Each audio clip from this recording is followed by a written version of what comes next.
दोस्तों, इस देश के लोगों को सरकारी वादों और सुविधाओं के नाम पर पिछले 11 सालों से कैसे बेवकूफ बनाया गया है, आज जो वीडियो मैं आपको बताने वाली हूँ ये उसका जीता जागता प्रमाण है। कैसे राहुल गांधी और लालू यादव ने मिलकर केंद्र की मोदी सरकार के उस दावे के मुंह पर तमाचा मारा है या फिर उस दावे के परखच्चे उड़ाए हैं जो मोदी जी और उनके मंत्री घूम घूम कर प्रचार करते हैं।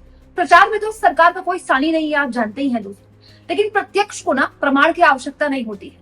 और इस वक्त देश का प्रत्यक्ष देश के रेलवे स्टेशन में आप देख सकते हैं, जो भी ट्रेन यूपी और बिहार जा रही हैं, आप जरा उस प्लेटफॉर्म पर खड़े होकर देख लीजिए। उत्तर भारत ने, खास तौर पर यूपी बिहार ने, ये दो राज्य हैं दोस्तों जिसने भर भर कर बीजेपी को खूब एमपीज भी दिए, एमएलएज भी दिए, लेकिन जवाब में बीजेपी ने इन लोगों को क्या दिया है, वो भी छठ महापर्व में, ये तस्वीरें उसका जीता जागता प्रमाण है। दोस्तों, इस वक्त सोशल मीडिया में ऐसी वीडियोस की बाढ़ आई हुई है। वो ट्रेन जो उत्तर भारत जा रही, चाहे वो जम्मू से जा रही, चाहे वो राजस्थान से जा रही हो, चाहे वो चेन्नई से जा रही हो, चाहे वो बेंगलुरु से जा रही हो, सब भरी हुई है। 25-25 घंटे से, 24-24 घंटे से, 26-26 घंटे से लोग जहां बैठे थे ना वहीं बैठे हुए हैं, पानी तक नहीं पी रहे हैं। मैं तो कई वीडियोस देखती हूँ, मैं भावुक हो जाती हूँ। दोस्तों, एक साफ सुथरी जगह ट्रैवल करना ये बेसिक है यार, और ये बेसिक भी उन बेटों को नहीं मिल रहा जो साल भर का त्योहार मनाने के लिए घर इसलिए जा रहा है क्योंकि माँ ने छठ का व्रत किया है। दोस्तों, लोक आस्था का महापर्व छठ महापर्व बिहार के लोगों के लिए सिर्फ एक त्योहार नहीं है, एक बहाना है घर आने का, मिट्टी की खुशबू एक बार फिर से अपने कलेजे से लगाने का, अपने गांव, अपने घर एक बार फिर से उनको याद करने का। माँ भूखी होती है, इंतजार करती है पूरे साल की बेटा आएगा, और बेटा कैसे आता है, आप मीडिया में तस्वीरें भरी हुई है, उन्हीं को आप देख सकते हैं। और उन्हीं तस्वीरों में जिसमें शर्मनाक तरीके से शौचालय पर लोग जाने को मजबूर हैं, ट्रेनों के मतलब गेट तक भीड़ है और खिड़कियों से लोग घुस रहे हैं, इतनी बुरी हालत है। 12-12 घंटे लोग लाइन में खड़े इस उम्मीद से कि ट्रेन में घुसने की जगह मिल जाए। इन तस्वीरों को शेयर करके दोस्तों, राहुल गांधी और लालू यादव ने केंद्र की मोदी सरकार के उस दावे पर तमाचा मारा है जो ये कह रहे थे कि 12,000 स्पेशल ट्रेनें चलाई हैं छठ महापर्व पे। राहुल गांधी कहते हैं, त्योहारों का महीना है, दिवाली, भाई दूज, छठ, बिहार के इन त्योहारों का मतलब सिर्फ आस्था नहीं, घर लौटने की लालसा है, मिट्टी की खुशबू, परिवार का स्नेह, गांव का अपनापन। लेकिन ये लालसा अब एक संघर्ष बन चुकी है। बिहार जाने वाली ट्रेनें ठसाठस भरी हैं, टिकट मिलना असंभव है, सफर अमानवीय हो गया है। कई ट्रेनों में क्षमता से 200% तक यात्री सवार हैं, लोग दरवाजों और छतों तक लटक रहे हैं। फेल डबल इंजन सरकार के दावे खोखले हैं। कहाँ है 12,000 ट्रेनें? क्यों हालत हर साल और बदतर होती जा रही है? क्यों बिहार के लोग हर साल ऐसे अपमानजनक हालातों में घर लौटने को मजबूर हैं? अगर राज्य में रोजगार और सम्मानजनक जीवन मिलता तो उन्हें हजारों किलोमीटर दूर भटकना नहीं पड़ता।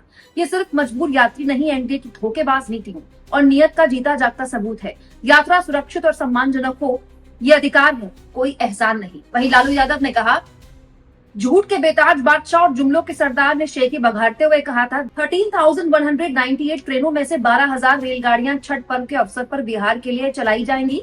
ये भी सफेद झूठ निकला। 20 सालों में एनडीए सरकार में पलायन का दंश झेल रहे बिहारियों के लिए लोक आस्था के महापर्व छठ पर भी ये लोग रेलगाड़ियां ढंग से नहीं चलवा सकते। मेरे बिहार वासियों को अमानवीय तरीके से ट्रेनों में सफर करना पड़ रहा है, कितना शर्मनाक है। डबल इंजन सरकार की गलत नीतियों के कारण प्रतिवर्ष बिहार के 4 करोड़ से अधिक लोग काम के लिए अन्य राज्यों में पलायन करते हैं। यूपीए सरकार के बाद से एनडीए सरकार ने बिहार में कोई बड़ा उद्योग नहीं लगाया। ये बिहार विरोधी लोग हैं। दोस्तों, कुछ तस्वीरें आपके सामने में रखना चाहती हूँ हेडलाइन के माध्यम से, क्योंकि आपको पता है हमने कोई वीडियो शेयर की तो पुराना बताकर चैनल बंद करवाया जा सकता है, क्योंकि ये बात कुछ दिन पहले रेल मंत्री खुद बोल रहे थे। अब देखिए दोस्तों ये तस्वीरें, छठ पर घर जाने वालों का रेला, ट्रेनों में खचाखच भीड़, डीडीयू स्टेशन पर बिहार पुलिस की लगी ड्यूटी, पुलिस लगानी पड़ रही है, ऐसी हालत है। गोंडा से बिहार जा रही 15 स्पेशल ट्रेनें, लाखों की संख्या में यात्रा कर रहे लोग, खड़े होने की भी नहीं मिल पा रही जगह। एक और तस्वीर, चुनाव छठ के कारण ट्रेनें हाउसफुल, महाकुंभ की तर्ज पर भीड़ नियंत्रण की रणनीति, कितनी भीड़ है कि महाकुंभ वाली रणनीति अपनाई जा रही है। एक और तस्वीर देखिए, छठ पर बिहार जाने वाली ट्रेनों में घुसना भी मुश्किल, बिहार के लिए रूटीन ट्रेनों में तत्काल कोटा फुल, मतलब रूटीन ट्रेनों में तत्काल कोटा फुल हो चुका है। रूटीन ट्रेनें जो बिहार की स्पेशल ट्रेनों है उनकी तो बात ही और छोड़ दीजिए। अब दोस्तों, छठ महापर्व के मौके पर आपको सारे नेता मिल जाएंगे, चाहे योगी आदित्यनाथ हो, चाहे नरेंद्र मोदी हो, भोजपुरी में बोलकर छठी मैया को प्रणाम करते हुए और बिहार के लोगों को छठ महापर्व की बधाई देते हुए। इसमें कोई बुराई नहीं है भाई, लेकिन असली बधाई बिहार के लोगों को जानते क्या होती, कि वो सत सम्मान अपने घर पहुंच जाते। इस वक्त जो इन ट्रेनों में लोग सफर कर रहे हैं अकेले नहीं जा रहे हैं, थोड़ा बहुत पैसा लेकर जा रहे हैं कि माँ पत्नी के हाथ में रख देंगे। माँ बोलती है बेटा कुकर खराब है, ब्लैंकेट नहीं है। तो आप देखेंगे इन ट्रेनों में ना हर आदमी के पास एक कहानी होती है और कोई ना कोई सामान सब घर ले जाते हैं। बच्चों के लिए खिलौने ले जाते हैं, माँ के लिए कोई खास चीज ले जाएंगे, पत्नी के लिए ले जाएंगे, मतलब खूब सारा सामान लेकर चलते हैं क्योंकि घर वाले भी उम्मीद करते हैं ना साल में बेटा एक बार आ रहा है। और ये किसी एक घर की कहानी नहीं है दोस्तों, करोड़ों लोगों की कहानी है बिहार में। ये इस बात का भी जीता जागता प्रमाण है कि चाहे डबल इंजन बोल लीजिए, ट्रिपल इंजन, कोई भी इंजन मोदी जी बोल रही है ना, जुमले हैं, जमीन पर कुछ नहीं बदलता। बिहार के लोग आज भी पलायन के लिए मजबूर है, पहले भी पलायन के लिए मजबूर थे और आगे का मुझे नहीं पता। और अगर ये लोग निकम्मे होते, नकारा होते, बेवकूफ होते तो इनको बाहर काम नहीं मिलता। ये निकम्मे नहीं है, ये नकारा नहीं है। मैंने अपने करियर में जिन सबसे होशियार लोगों के साथ काम किया मीडिया में, वो मोस्टली बिहारी थे। कोई हुनर की कमी नहीं है बिहार के लोगों में, अगर उनको अच्छे मौके मिले, शिक्षा के अच्छे अवसर मिले। आज भी इस देश में सबसे ज्यादा आईएएस बिहार से आते हैं। तो आप सोचिए, बुद्धि की और बौद्धिक स्तर की कोई कमी नहीं है बिहार के लोगों में। लेकिन बात तो ऐसी है ना कि सबके पास संसाधन नहीं है, सबके पास वो शिक्षा नहीं है। इस वक्त अगर आप इन छठ की ट्रेनों में जाएंगे तो आपको कई मुस्लिम भी मिलेंगे, क्योंकि बिहार में छठ महापर्व इतना बड़ा उत्सव है कि कई मुस्लिम परिवारों को मैंने देखा है छठ मनाते हुए। ये वहां की संस्कृति का हिस्सा है, इसमें कोई हिंदू मुस्लिम नहीं है। मैंने अपनी आंखों से मुस्लिम परिवारों को छठ में अर्घ देते हुए देखा है और छठ मनाते हुए देखा है। मुस्लिम परिवारों के बच्चे भी वापस आ रहे हैं कि साल में एक बार का त्योहार है। मतलब छठ महापर्व बिहार में मतलब एक संस्कृति है, एक कल्चर है। विदेश भी आदमी चले जाता है ना, विदेश जाकर भी छठ महापर्व मनाता है, इतना बड़ा पर्व है।